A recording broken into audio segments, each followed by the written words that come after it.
Well, we had the great story tonight of the bleeding woman who had to kind of relentlessly pursue Jesus. She tried everything else, and until she touched Jesus, until she reached out for Jesus, until she let Jesus heal her, nothing ever happened. And it's the same message for our kids. You know, they try all kinds of stuff to make them better. They try all kinds of avenues. They try all kinds of relationships, but until they reach for Jesus and until they allow Jesus to heal them, and they'll never experience peace and forgiveness. Why does the world let us down?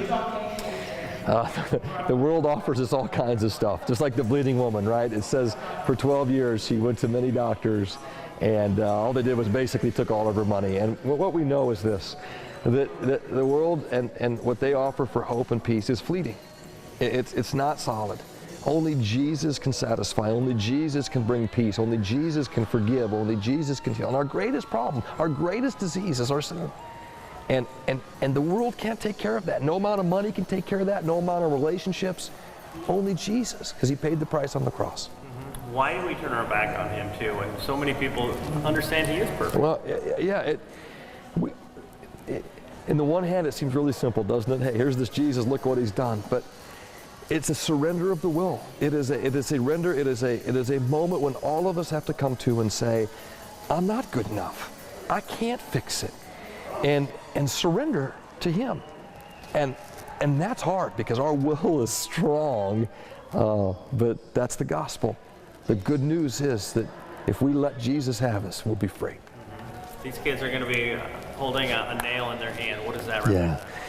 Yeah, that the price has been paid. That He's the only hope that they have. That if it wasn't for Him, they would have no hope. They deserve the punishment. We deserve the punishment for our sin, but Jesus took it.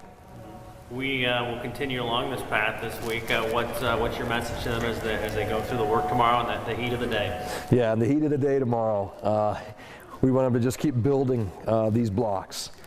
Remembering whatever sport they're playing, whether on the golf course or they're running around the track or they're volleyball or tennis, whatever they're doing, we want them to keep remembering that they can never outrun God, that He'll always come after them, that He'll always love them, they can always come home. And tomorrow, when they get to the end of themselves sometimes, I want them to think, this is where I need to be spiritually, at the end of myself, so I can be alive in Jesus. And is there anything we can anticipate that you want to put out there for what could happen tomorrow night? Yeah, hey, tomorrow night I'm super excited. I've been excited about this one for about 4 months now because we're going to talk tomorrow night about placing your identity and your value in Jesus alone.